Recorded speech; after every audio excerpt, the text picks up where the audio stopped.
Si tienen sus Biblias, por favor, vayan conmigo a Hebreos capítulo 6. Hebreos capítulo 6 y voy a leer los versículos del 4 al 6. Hebreos 6, 4.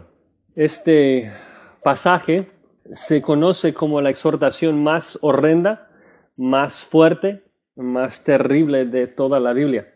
Creo que si uno no estaría predicando expositivamente a través del libro, jamás escogería predicarlo.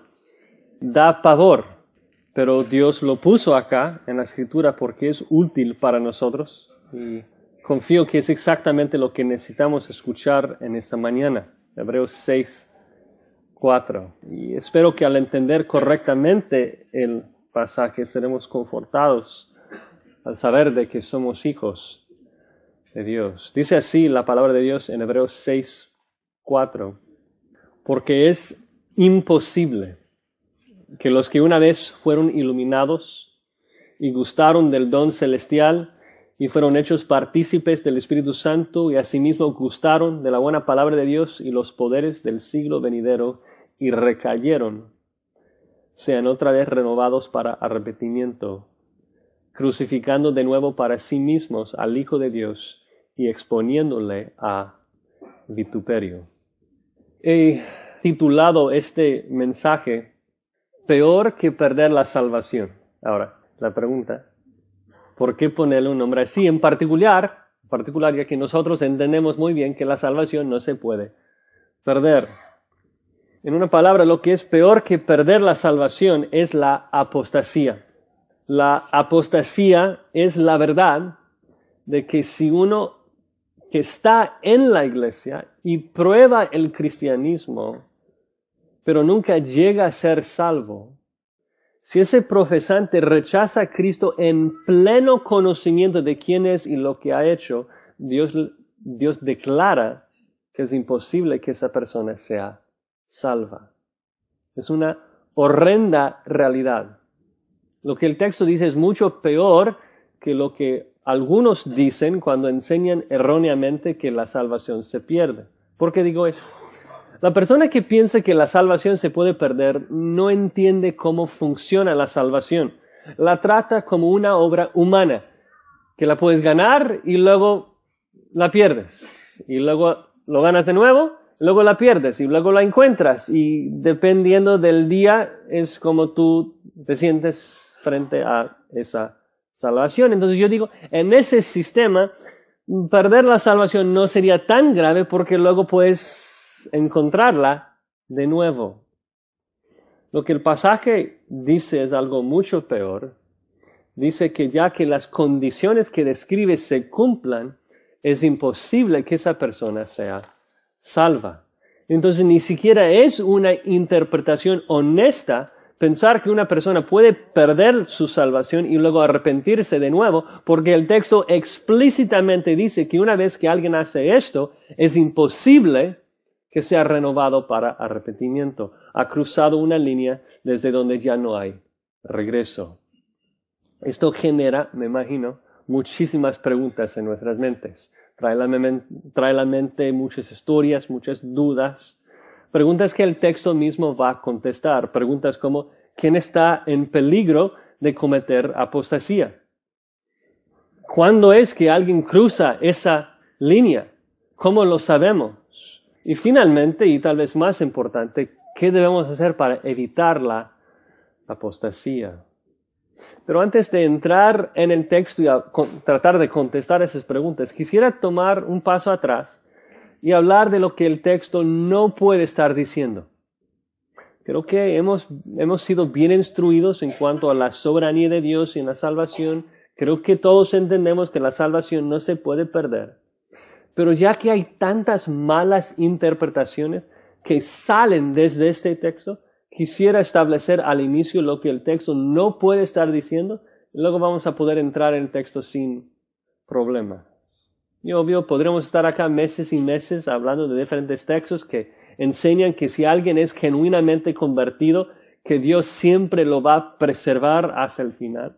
No tenemos tiempo para mucho, solo quiero refrescar sus memorias citando algunos.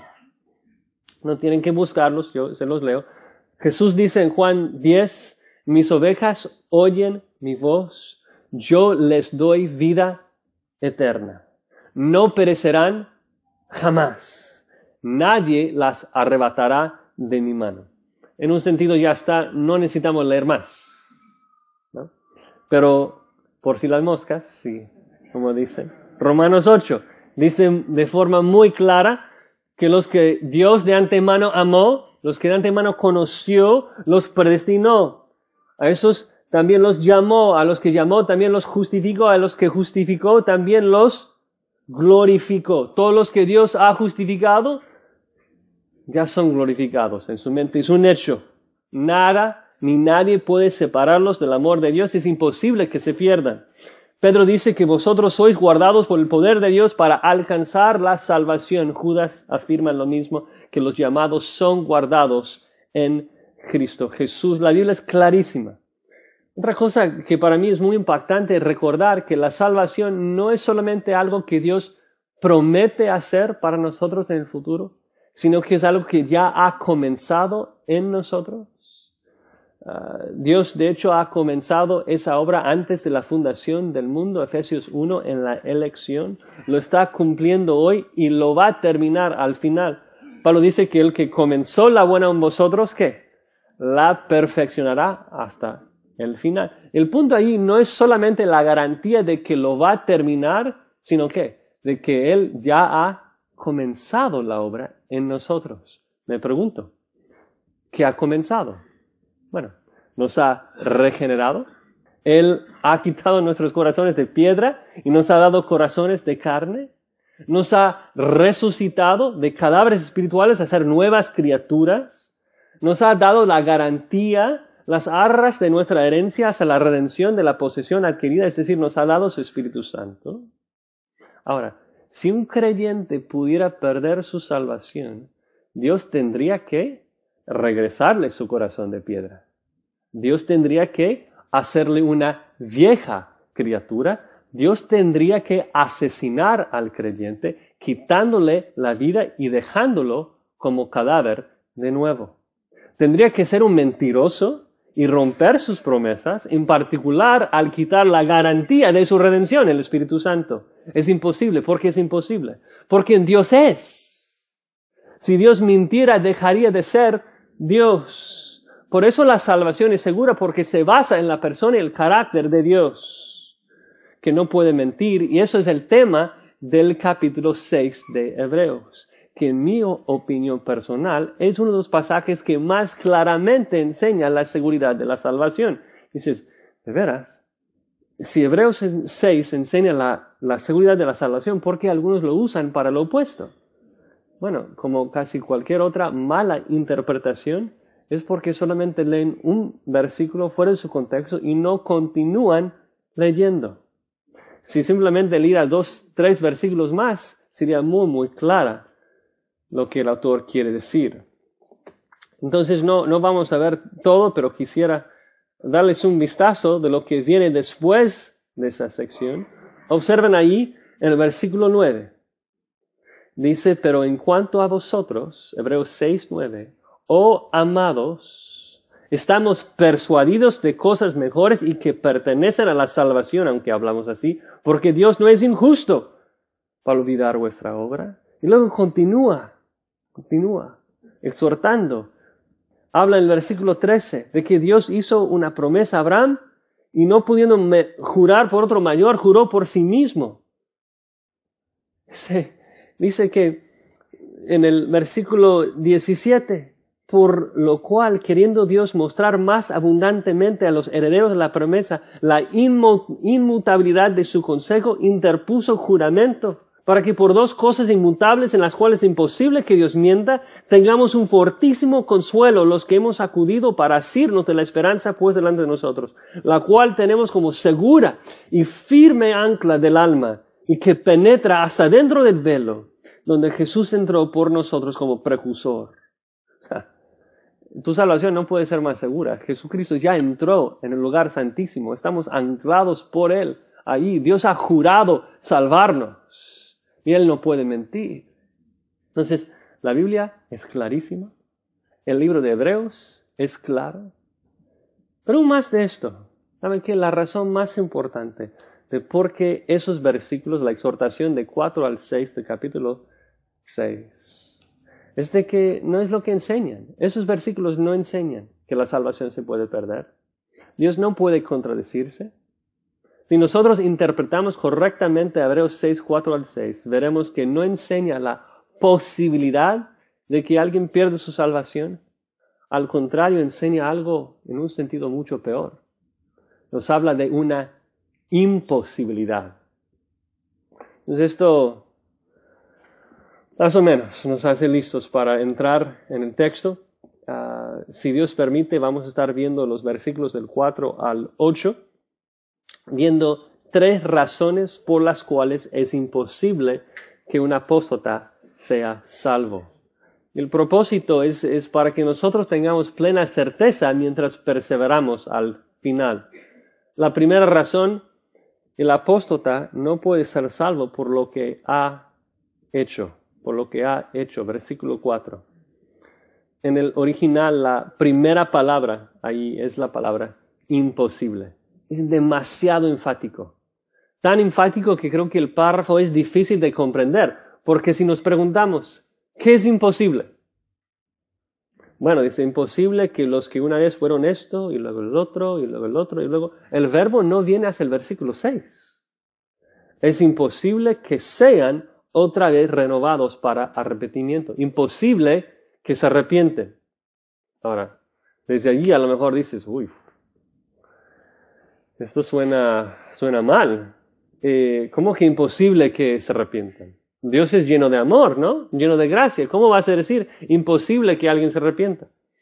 De hecho, algunos comentaristas llegan a decir, bueno, entonces imposible significa muy difícil, improbable.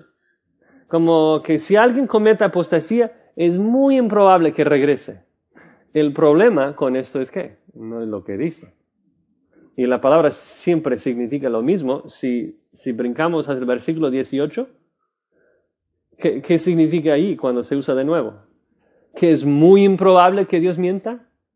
Difícilmente Dios pudiera mentir.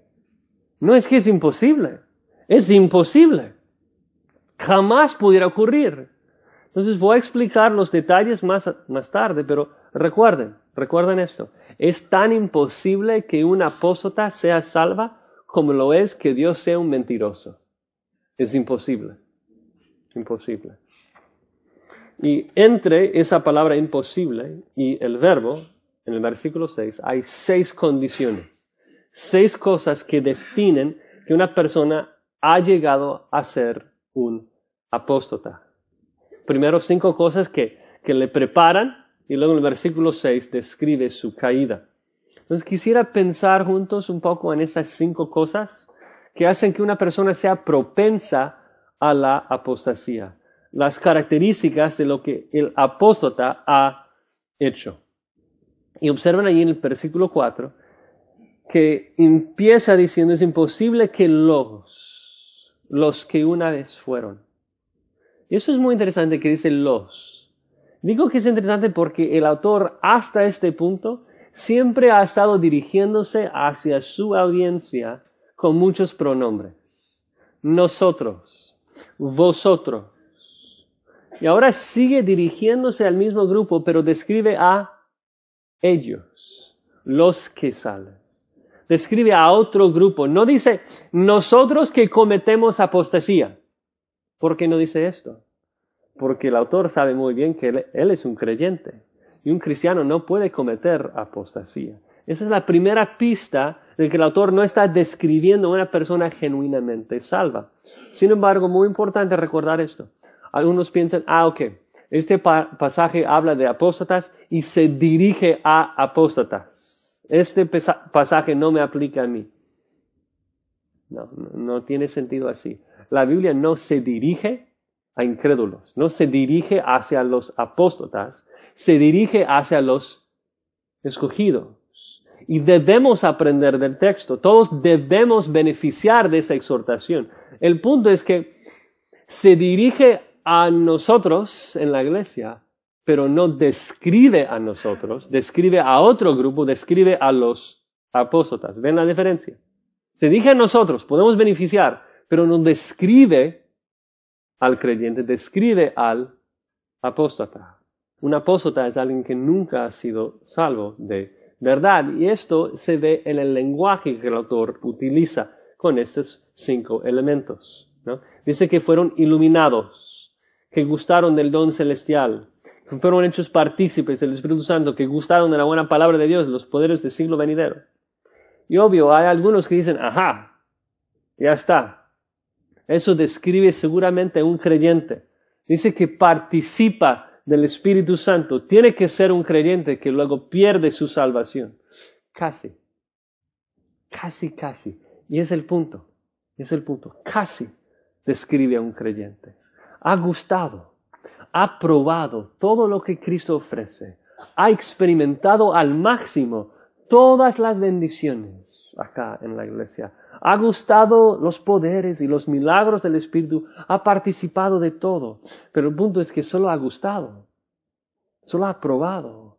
No ha consumido a Cristo. Hermanos, Dios sabe exactamente bien cómo describir a un creyente en la Biblia. Y Dios sabe cómo describir a un profesante. El creyente se describe como alguien que ha nacido de nuevo, que ha sido justificado, que es santo, que es amado, que es escogido. El Espíritu Santo mora en él, lo ha sellado, lo ha bautizado, ha sido sumergido en el Espíritu Santo. Hay muchas frases que describen a una genuina conversión. Les pregunto, ¿son las palabras que este texto utiliza? No. El punto es que están participando, probando. Y externamente, a lo mejor parecen ser creyentes. Ellos mismos tal vez piensan que son creyentes, pero Dios sabe quiénes son los suyos. Creo que este grupo es muy similar a los que dirán a Jesús en aquel día, Señor, Señor, ¿no profetizamos en tu nombre? Y en tu nombre echamos fuera muchos demonios y en tu nombre hicimos muchos milagros. Participamos de la obra del Espíritu. Hicimos muchas cosas en tu nombre. Y Cristo les dirá que nunca os conocí, apartaos de mí, hacedores de maldad. Entonces, en resumen, el apóstata, por definición, es alguien que participa y prueba, convive con los santos, pero jamás llega a conocer a Cristo para ser salvo. Ahora, como última observación, entonces si nos preguntamos, ¿quién está propenso a cometer la apostasía? ¿Quién puede cumplir con esas 5 condiciones? De ser iluminado, de gustar del Espíritu, de participar de la palabra de Dios. Es la cosa que da pavor, ¿no? Porque un impío en una tribu de África que jamás ha visto una Biblia no puede hacer esto. Él no puede cometer apostasía. La apostasía es un pecado reservado, restringido a los que han estado un buen rato en la iglesia. No puedes probar todo lo que Cristo ofrece en un solo evento evangelístico. No, la apostasía es un pecado que solo una persona que ha estado cerca de Cristo, involucrado en la iglesia, es el único que puede cumplir con esas condiciones. Es decir, la persona que está más en el peligro de cruzar la línea, en donde ya es imposible que sea salva, es la persona que está en Grace Community Church. Escucha y prueba, canta y sirve, y luego rechaza. Ahora vemos las 5 frases una por una, rápidamente. Dice primero que fueron iluminados. ¿Qué significa esto? Tiene que ver con un entendimiento de la verdad. Comprendieron totalmente el Evangelio. Saben exactamente lo que significa que Cristo fue crucificado y resucitado al tercer día.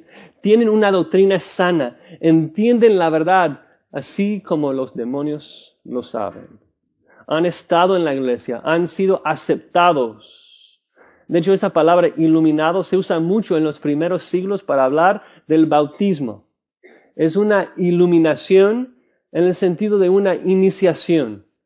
En Hebreos 10:32 el autor dice, traed a la memoria los días pasados en los cuales, después de haber sido iluminados, sostuviste gran combate de padecimientos. En otras palabras, entraron en la comunión de los hermanos, estaban conviviendo con los hermanos, están en la iglesia y comprenden la verdad.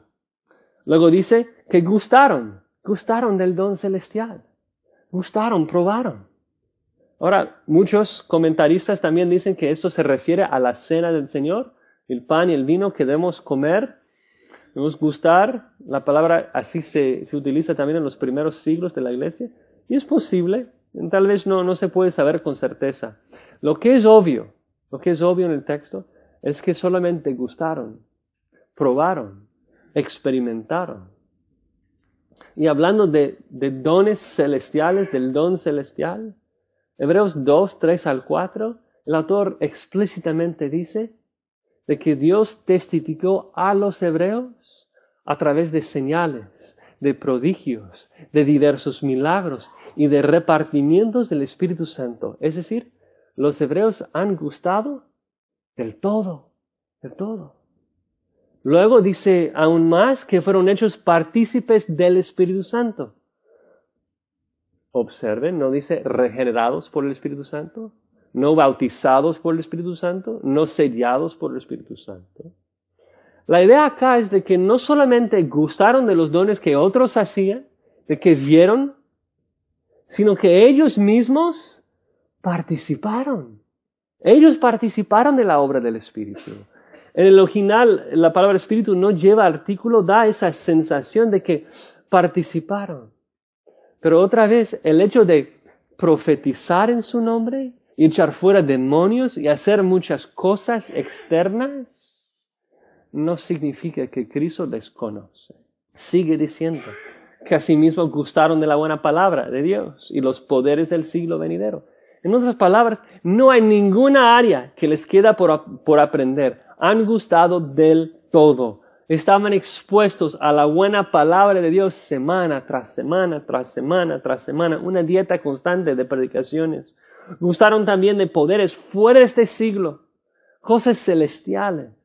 Es decir, que saben todo, saben de Dios, saben de Jesucristo, saben del Evangelio, saben todo. Yo diría que es un grupo no idéntico, pero muy paralelo a los fariseos que cometieron la blasfemia en contra del Espíritu Santo. Ellos vieron y escucharon y gustaron la completa y perfecta revelación de la gloria de Dios en la faz de Jesucristo. Y con un pleno entendimiento de todo lo que Él dijo, probaron todos sus milagros y luego dijeron, eres de Satanás. ¿Y qué es el punto de esto? ¿Qué más podía hacer Jesús para convencerles? Ya había predicado meses y meses y meses.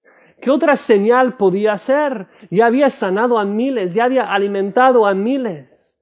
Entonces, cuando ellos rechazaron a Jesús, pero estando en la condición de ya haber experimentado y entendido todo, Jesús dice, imposible que ustedes sean salvos. Han cometido un pecado que no puede ser perdonado. Ahora, este pecado de blasfemar en contra del Espíritu Santo no es un pecado que puede ser cometido exactamente hoy. ¿Por qué? Porque Jesús no está acá haciendo sus milagros. Pero lo que el autor de Hebreos nos dice en Hebreos 6 es de que el principio de que una persona puede llegar al momento de ser completamente, expuesto a la verdad, de ser completamente iluminado y luego rechazar y cruzar una línea en donde ya no hay retorno, es un principio que todavía es vigente al día de hoy.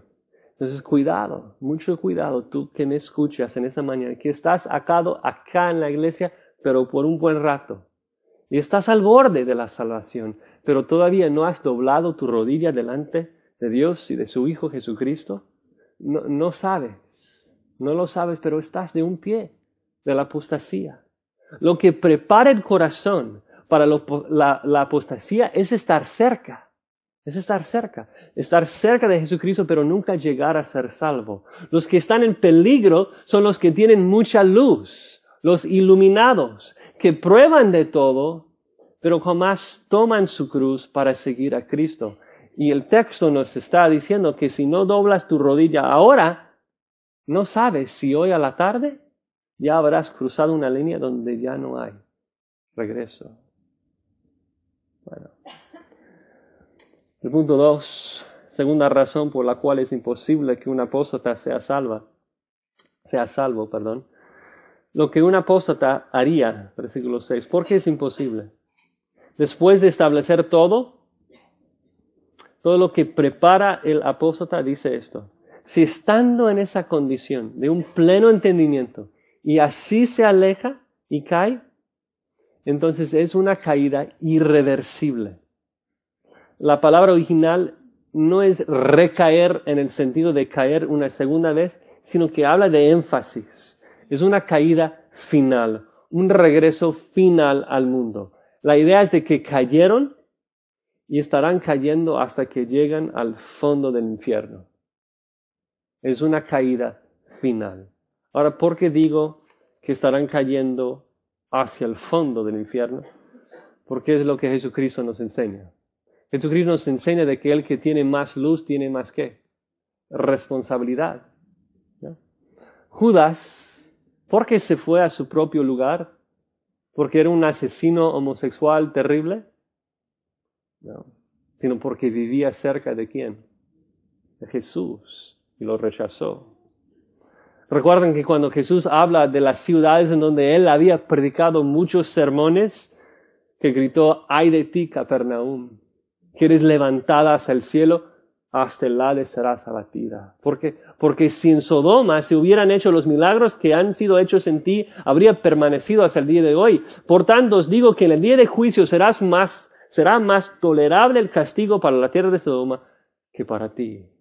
La idea es de que el fuego más intenso está reservado para aquellos que escucharon las mejores prédicas. Algo que me da temor a mí y debe de dar temor a nosotros estando en esta iglesia. Somos responsables por mucha verdad que escuchamos semana tras semana tras semana. Pedro lo dice así en 2 Pedro 2:20. Ciertamente si habiéndose ellos escapado de las contaminaciones del mundo por el conocimiento del Señor y Salvador Jesucristo, enredándose otra vez en ellas son vencidos, su postrer estado viene a ser peor que el primero. Porque mejor les hubiera sido no haber conocido el camino de la justicia que después de haberlo conocido volverse atrás del santo mandamiento que les fue dado. Pero dice, es mejor no venir a la iglesia que venir y luego salir. Dice, pero los ha acontecido lo del verdadero proverbio, el perro vuelve a su vómito y la puerca lavada a revolcarse en el cieno. Son palabras bastante fuertes. Cuando uno tiene toda la luz y la rechaza, es peor. Y pueden llegar al punto en donde ahora es imposible que sean salvos. Dices, oye Josías, has dicho esto ya varias veces, de que es imposible que sean salvos, pero no dice esto. Dice allí en el versículo 6, imposible que sean renovados para arrepentimiento. Lo sé, por eso digo que no pueden ser salvos. Mira, si no pueden arrepentirse, no pueden ser salvos. Arrepentimiento es un don de Dios que es un requisito para la salvación. Comprendemos esto. Es imposible que sean salvos porque Dios dice, una vez que estas condiciones se cumplan, ya no daré el don de arrepentimiento. La persona será perdida para siempre porque Dios es quien inicia en la salvación. El punto es esto, si Dios dice al cadáver, no te voy a resucitar, ¿qué chance tiene? Ninguna. Ahora algunos preguntan, ¿pero por qué dice allí renovados para arrepentimiento? Como que da la idea de que es una segunda vez. El punto es exactamente como dijo Pedro, de que si alguien deja el mundo por un rato y viene a la iglesia y cambia su conducta de forma externa, es como un arrepentimiento. Pero si regresan al mundo, será obvio que su arrepentimiento jamás será genuino y no podrán ser restaurados a poder regresar. Pero para mí la pregunta más grande es, ¿por qué Dios haría esto? ¿No? ¿Por qué Dios diría a una persona, ya no te voy a regalar arrepentimiento? O sea, si Dios es un Dios de amor y de gracia, rico en misericordia, ¿qué le hace llegar a ese momento de decir, ya no? El texto mismo lo dice, Es imposible porque están crucificando de nuevo para sí mismos al Hijo de Dios y exponiéndole a vituperio. Y el Padre dice, esto no lo voy a perdonar. Mi Hijo amado ya fue humillado demasiado. Ya fue expuesto a demasiado vituperio. Ya fue crucificado. No perdonaré a un apóstata que intente crucificar y avergonzar a mi Hijo.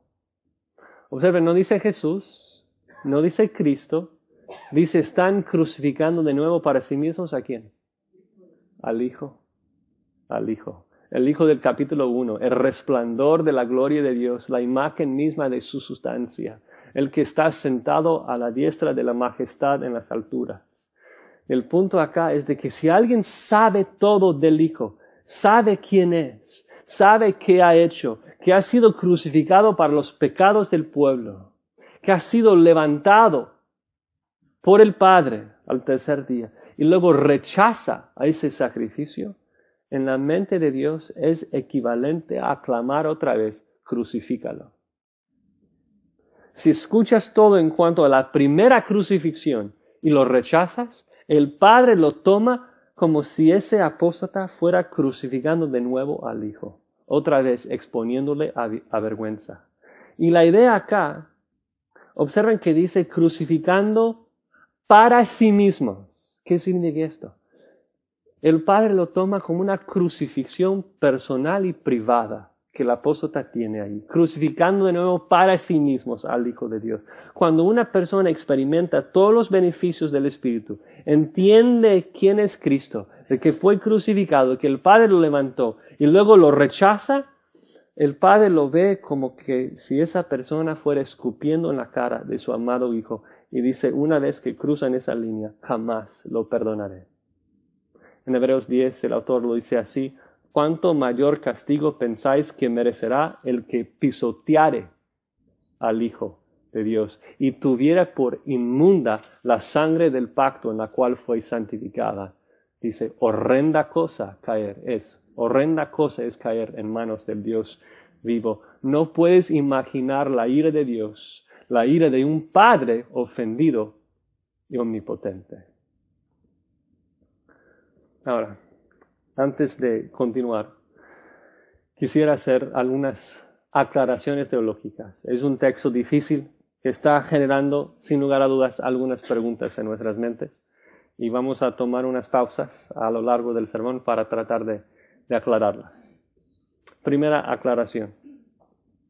Dios sabe exactamente cuando una persona ha sido una vez iluminada. El texto lo dice, ¿no?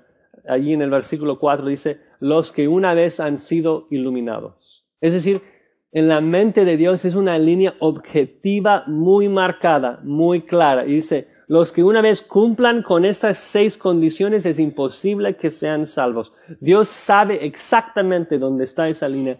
Nosotros jamás lo sabremos. Nosotros jamás lo sabremos.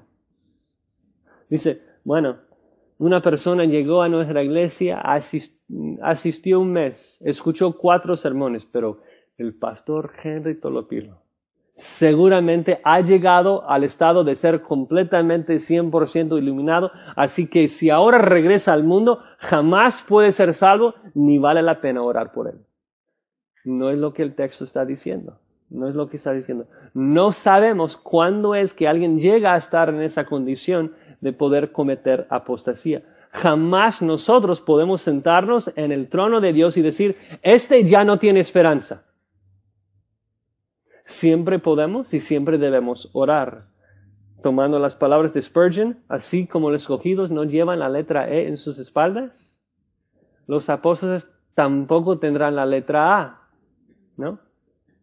Solo Dios sabe, solamente Dios sabe cuándo es que alguien ha llegado a esa condición de ser iluminado y gozar del don celestial, etc. Obvio, si una persona está en la iglesia involucrada 30 años, 40 años y luego sale, tenemos nuestras dudas acerca de si cometió apostasía. Pero el punto no es esto en el texto. El punto es hacernos temblar sobre la verdad de que esto pasa, no convertirnos en jueces para establecer cuándo pasa. ¿Ven la diferencia? Segunda aclaración. Dios perdona cualquier pecado. Cualquier pecado. Pedro negó a Cristo 3 veces. Pablo asesinó a Esteban. Dios es rico en misericordia y Él perdonará cualquier pecado. Acá lo que describe es que uno puede llegar al punto en donde ya no puede ni va a querer arrepentirse. Entonces, si estás ahorita en tu silla como que con temor y temblor, pensando a lo mejor yo he cometido apostasía, ya no puedo ser salvo, tranquilo. Tranquilo, si tienes temor, si quieres arrepentirte, es porque debes hacerlo hoy y no has cometido apostasía. Si estás en la iglesia, es que todavía no lo has cometido. El apóstata es que el que salió de nosotros, ¿por qué? Porque no era uno de nosotros. Entonces el punto acá es de que Dios es rico en misericordia y Él siempre acepta a los que se arrepientan y creen en Jesucristo.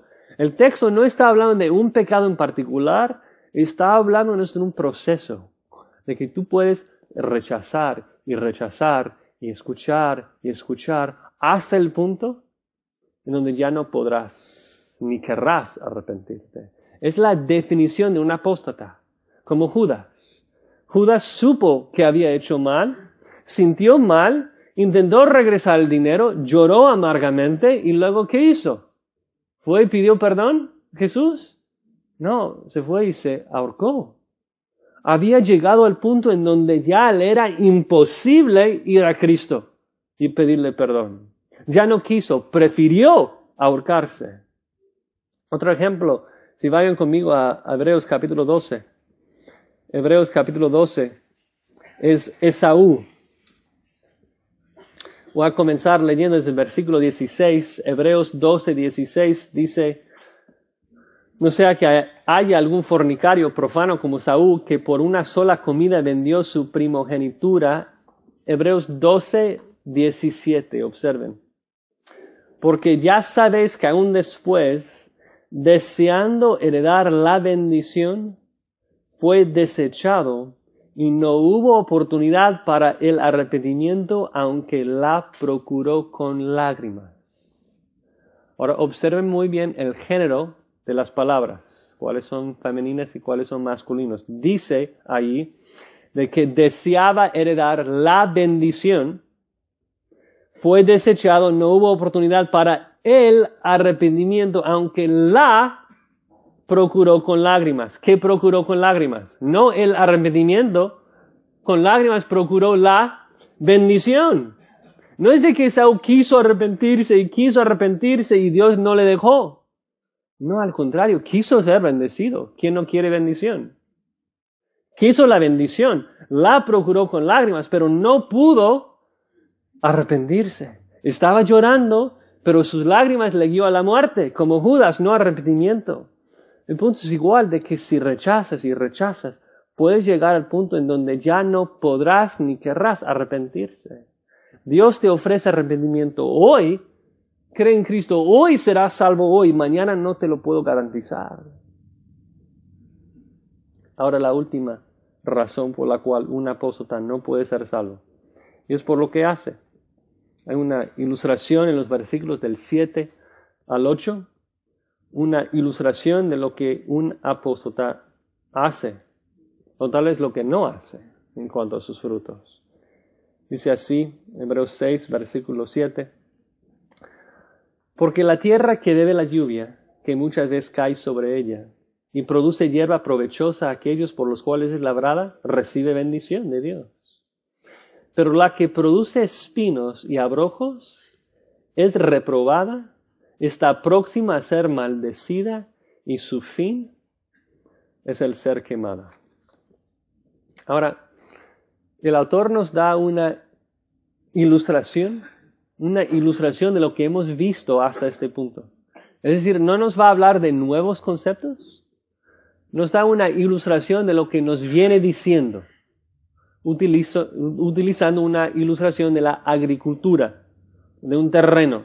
La Biblia está repleta de ilustraciones de terrenos y de frutos y de árboles, desde la famosísima ilustración de la viña en Isaías 5 hasta todas las parábolas de Jesucristo.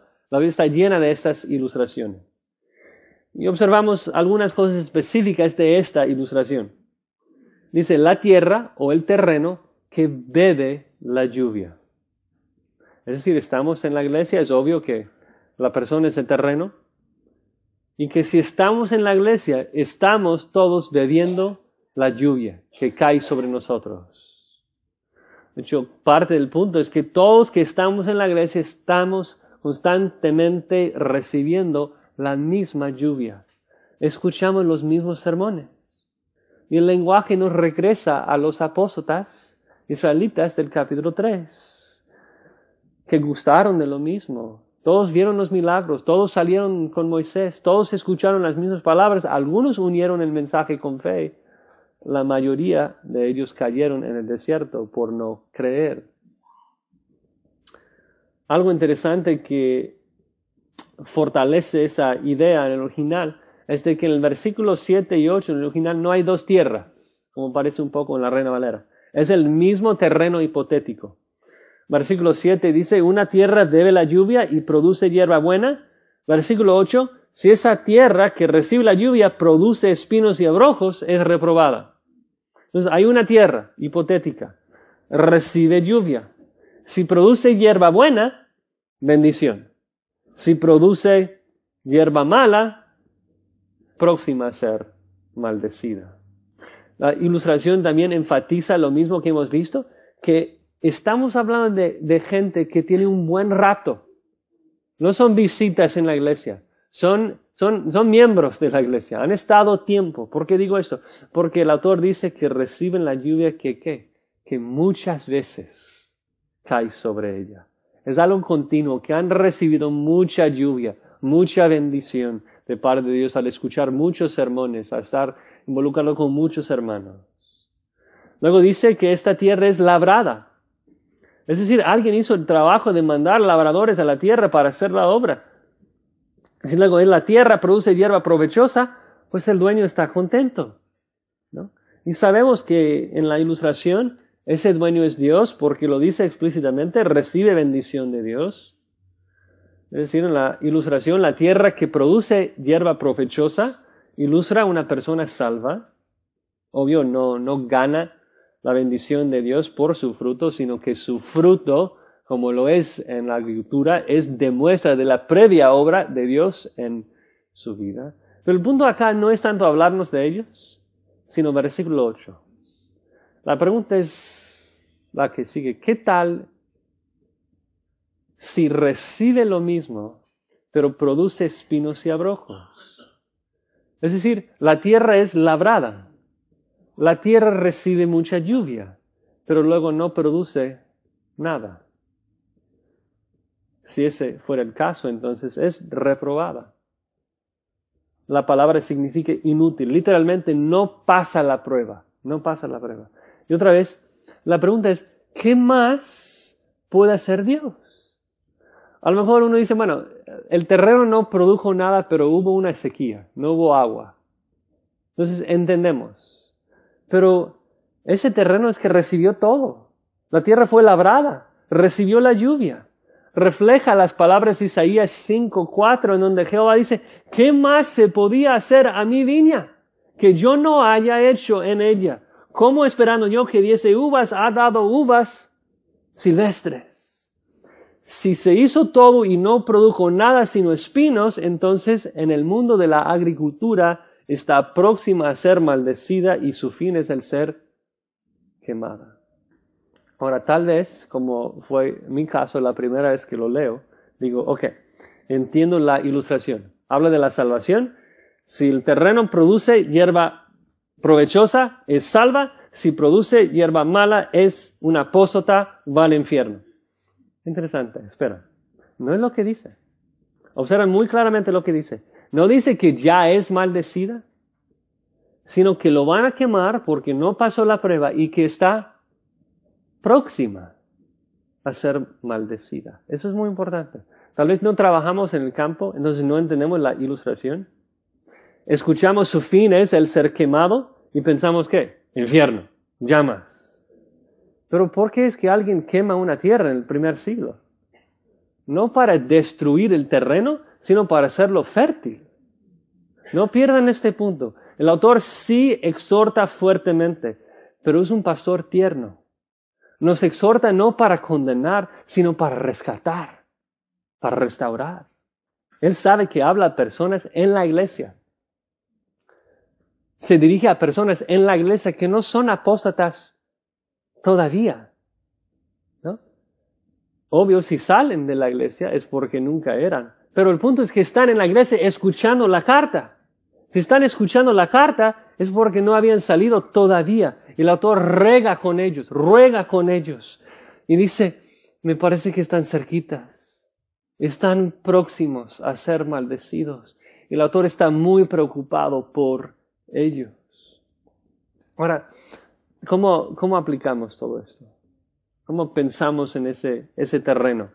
Uno que produce frutos, otro que no produce fruto. ¿Cuáles son las aplicaciones para nosotros? Obvio, tenemos dos personas en vista acá. Uno que lleva fruto, uno que no. Primero el caso de la persona, entonces, que está en la iglesia, la tierra labrada, recibe lluvia, pero no produce nada fuera de espinos. Es un grupo muy complicado. Digo complicado porque puede haber varias variantes, por lo menos 3 variantes adentro de esta categoría. Primera variante.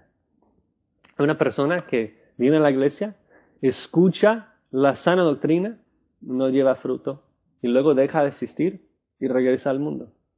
Según el texto, es un apóstata y será maldecido. Dios ha hecho todo lo posible con ellos, Él los rechaza. Esa es la peor cosa que un humano pueda experimentar. Es un juicio terrible reservado para ellos. Aplicación para nosotros, orar y animar diariamente los unos a los otros para que nadie en nuestro medio sea así. ¿Amén? Segunda variante. Hay los que escuchan la sana doctrina y no llevan fruto todavía. ¿Por qué? Porque no son salvos todavía. Pero Dios en su misericordia quiere usar esta exhortación de Hebreos 6 para despertarlos de su autocomplacencia y pereza y ayudarles a ser salvos. Si estás acá y todavía no has doblado la rodilla, tienes que saber que estás al borde del infierno. La aplicación debe ser obvia. Hoy es el día de salvación, mañana no es seguro. Pero existe también una tercera variante. Los que vienen a la iglesia, escuchan la sana doctrina, están y han estado en la iglesia por un buen rato, son creyentes, pero con el tiempo se han vuelto perezosos en su fe, holgazanes en su fe. Ya no están mostrando la misma solicitud de antes. El autor no puede leer sus corazones, solamente puede observar su fruto. Y los exhorta, hermanos, amigos, por lo que yo veo, están próximos a ser maldecidos, ser malditos. El autor dice más tarde allí, recuerdan, en el versículo 9, dice, pero en cuanto a vosotros, no los apóstatas, estamos hablando de los regenerados, de los salvos, en cuanto a vosotros, oh amados, estamos persuadidos de cosas mejores que pertenecen a la salvación, aunque hablamos así. ¿Pero por qué habla así? Versículo 11, porque deseamos que cada uno de vosotros muestre la misma solicitud hasta el fin, para plena certeza de la esperanza, a fin de que no os hagáis perezosos. El autor está tratando de animarlos a echar ganas en su salvación, de ocuparse en su salvación con temor y temblor, ¿no?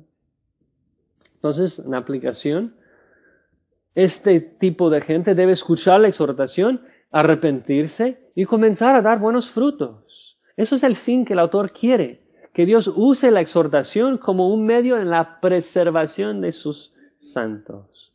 Si eres un cristiano hoy y comienzas a tomar un examen de su vida, a pensar si estás dando hierba provechosa o espinos y abrojos, y parece que hay más espinos y abrojos que hierba provechosa, hay que arrepentirse y pensar.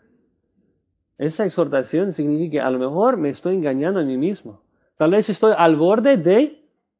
Eso debe despertar en uno un deseo de obedecer, ¿sí o no? De obedecer para que regrese al creyente el gozo y la certeza de su salvación. Y eso es el último grupo, ¿no? Los que ya están produciendo hierba provechosa. Entonces son creyentes y hay fruto ahí que respalda su profesión, ¿no? Son creyentes, pasan la prueba. Entonces tal vez uno pensaría, bueno, ha sido lindo pasar unos 45 minutos contigo, pero todo ese pasaje no me aplica, habla de apóstatas. Bueno, no, o sea, todos podemos aprender algo de esto, ¿no? Todos debemos ser exhortados. La apostasía no pasa de noche a día, ni de día a noche. Es algo que ocurre con el tiempo, a través de la pereza, de la autocomplacencia. Entonces, el hecho de estudiar la exhortación nos guarda de futuros lapsos de pereza. Dios en su misericordia, sí, nos da el querer como hacer. Por eso debemos ocuparnos en nuestra salvación con temor y temblor. Y creo que también el hecho de entender la apostasía, entender el temor de la apostasía, nos sirve también para exhortar a otros, de animar a otros. Estaba pensando en esta semana acerca de nuestros hijos, ¿no? El hecho de que nacen en la iglesia y escuchan cientos y cientos de sermones y se involucran en la iglesia. Es que muchos de ellos llegan a ser iluminados. Si luego como adultos, entonces, no hablo de una caída temporánea de un adolescente, hablo de un rechazo final de un adulto, eso es peligrosísimo, peligrosísimo. Y eso debe de despertar en nosotros una urgencia de hablar con ellos constantemente, de animar los unos a los otros, ¿no? Nos habla de la importancia de vivir para Cristo en cada momento. Bueno, última aclaración. Creo que a lo mejor hay algunos de nosotros que estamos leyendo el pasaje, escuchando el sermón, diciendo, ok, creo que más o menos entiendo la idea. La salvación no se pierde, amén, pero parece que el autor como que quiere asustarnos y como que quiere que sintamos temor y que nunca, o sea, como que siempre soy salvo o no soy salvo. No, como que eso es su propósito. No es su propósito. No es su propósito. La idea de que si tenemos menos dudas, o sea, si tenemos más dudas de nuestra salvación, que vamos a trabajar más para Cristo, es falso y muy peligroso. Dios no quiere que tengamos dudas como creyentes. Quiere que llevamos buen fruto y que tengamos certeza, ¿no? El hecho, o sea, muchos a tener dudas, a lo mejor, o sea, esto me va a animar a hacer más cosas. Sí, tener dudas de tu salvación, como los testigos de Jehová y otros que no lo tienen, a lo mejor te puede causar que vayas de casa en casa y que intentas más ganar tu propia salvación. Pero eso no es una motivación bíblica, ¿no? Eso no agrada a Dios. Dios no solamente nos dice que la salvación es segura, nos exhorta y nos manda a tener certeza de nuestra salvación, ¿no? Juan describe, o sea, todo esto en 1 de Juan, o sea, toda una carta para que nosotros los creyentes podamos saber con certeza que somos salvos. Entonces, eso nos ayuda a ver que la razón por la cual el autor nos exhorta tan fuertemente es porque quiere que tengamos certeza y sabe que la única manera que tendremos certeza plena y fuerte es si estamos plenamente asegurados de que hemos pasado el examen bíblico. No vamos a poder entrar en la sección que sigue, pero permíteme como conclusión recordarles de lo que dice los versículos 9 en adelante, donde dice, pero en cuanto a vosotros, no los apóstatas, en cuanto a vosotros los amados, estamos ¿qué? Persuadidos de cosas mejores y que pertenecen a la salvación, aunque hablamos así. Luego dice, Dios no es injusto para olvidar vuestra obra. Sería injusto que Dios no salvara a un amado. Luego dice, la razón por la cual exhorta, en el versículo 11, deseamos que cada uno de nosotros muestre la misma solicitud hacia el fin. ¿Con qué propósito? Para plena certeza de la esperanza. El punto, la razón por la cual dio esa exhortación tan fuerte acerca de la apostasía es para que podamos tener plena certeza de la esperanza. ¿Por qué? Mira, si basas tu salvación en cosas y en obras humanas y dices, yo creo que soy salvo porque hice una profesión de fe hace 10 años. Yo soy salvo, yo tengo certeza de que soy salvo. ¿Por qué? Porque vengo a la iglesia y hago muchas cosas para Cristo. Una vez salva, siempre salva, no importa si vivo como el diablo y das argumentos humanos, no bíblicos, no tendrás mucha certeza. No tendrás mucha certeza, porque las razones no son bíblicas. El autor sabe de que el hecho de entender la apostasía, entender que es algo real, nos despierta en nuestra apatía, motivándonos a esforzarnos en nuestra salvación, y eso es lo que nos da certeza de esa salvación, ayudándonos a esperar por completo en la persona y la obra de Jesucristo. En otras palabras, la única persona que pueda tener plena certeza, una certeza plena de su salvación y llevar mucho fruto, es el que entiende lo que es la apostasía y que sabe que seguramente no va camino hacia allí, ¿no? Esa persona no es un mero profesante. Él sabe, él conoce a Cristo y adora a Cristo. Persevera con el deseo de conocerle más y más y más cada día, ¿no? Por eso el autor de Hebreos toma tanto tiempo para exaltar a la persona de Jesucristo, para que podamos contemplarlo y conocerlo y adorarlo. Y luego también nos exhorta a hacerlo, ¿no? Porque sabe que esto es lo que causará que nosotros seamos cristianos productivos y gozosos, ¿no? Entonces, podemos resumir un poco lo que vimos de la apostasía, haciendo unas preguntas para tratar de aclarar tal vez si hay alguna duda que quedó ahí después del sermón, donde no fui muy claro. Unas preguntas. ¿Qué es lo que hace que una persona sea propensa a la apostasía? Es estar acá en la iglesia, es tener mucha luz, es escuchar muchos sermones, es ser iluminado. ¿Qué es el cometer apostasía? Es cuando un incrédulo, cuando alguien que no es convertido, un incrédulo está en la iglesia, pero por un buen rato, y luego después de saber todo, después de ser 100% iluminado, rechaza completamente a Cristo y regresa al mundo. ¿Cuándo sabemos? ¿Cuándo sabemos que alguien ha cometido apostasía? Nunca lo vamos a saber. Siempre podemos orar por la gente y siempre sabemos de que si nos arrepentimos, Dios nos acepta. La apostasía describe a la persona que no puede arrepentirse, está fuera de la iglesia y jamás va a querer regresar.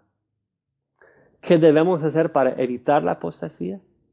Pues mantenernos en la oración, en la lectura de la palabra, arrepentirnos siempre, mostrar solicitud hasta el final, perseverar para tener plena certeza en nuestra esperanza. Cada día más que perseveramos, hermanos, tendremos más certeza, porque Dios siempre preserva a sus hijos. Es un principio que observamos en la Biblia. O sea, la seguridad de nuestra salvación no está en nuestras manos. Gloria a Dios, ¿no? Como dice nuestro pastor muchas veces, si dependiera de mí, pues perdería mi salvación, pero no está en mis manos. La seguridad de nuestra salvación está en las manos de Dios, quien promete salvarnos. Pero la certeza que uno siente frente a esto puede variar, dependiendo del fruto que uno lleva. Y cada día que vivo en Cristo, no sé ustedes, pero cada día más, tengo más certeza, ¿sí o no? O sea, recién convertido, luchabas con dudas, ¿sí o no? Pero ahora, después de ver la obra continua de Dios en su vida, después de ver, yo no soy un apóstata, yo veo Dios obrando en mi vida, ahora puedo tener aún más certeza, ahora puedo ser aún más productivo porque sé con certeza que Dios está obrando en mi vida. Eso es lo que el autor de Hebreos quiere. Entonces, concluimos con dos últimas preguntas cortas. ¿Un creyente verdadero puede cometer apostasía? No, imposible. ¿Tú puedes cometer apostasía? Esa es la pregunta que vale. Esa es la pregunta que me preocupa, ¿no? La respuesta dependerá si tienes una fe genuina o si estás produciendo puros espinos y abrojos. Eso es el autoexamen que el autor quiere que nosotros tomemos en esa mañana. Y espero, ¿no?, que salgas de ahí consolado, confortado al ver la mano de Dios en su vida y saber de que eres su hijo. Y tal vez con una exhortación, un ánimo, una urgencia más también para orar y animar a los que están acá en medio nuestro. Vamos a orar. Señor, damos gracias por tu misericordia. Gracias te damos, Señor, porque tú mandaste a tu Hijo unigénito a esta tierra para vivir la vida perfecta que no pudimos vivir y que Él murió la muerte que nosotros merecemos. Nosotros comprendemos ese evangelio. Comprendemos que lo levantaste de entre los muertos para darnos una esperanza firme. Nosotros entendemos de que tú interpusiste juramento de que todos los que van y creen en tu Hijo Jesucristo serán salvos. Y Señor, nos da tanta paz el entender y saber esto. Entonces te damos gracias, Señor, por todo lo que has hecho en nuestras vidas. Al mismo tiempo, a la luz de la exhortación que hemos escuchado, quisiéramos, Señor, rogarte a favor de alguna persona tal vez que está en medio nuestro, que ha estado con nosotros, ha escuchado mucha verdad, pero todavía no ha doblado su rodilla delante de ti. Te rogamos, Señor, que uses tu verdad para mostrarles su necesidad de ti y que hoy pueda ser el día de gran regocijo en el cielo a través de su salvación. Gracias te damos en el nombre de Jesucristo. Amén.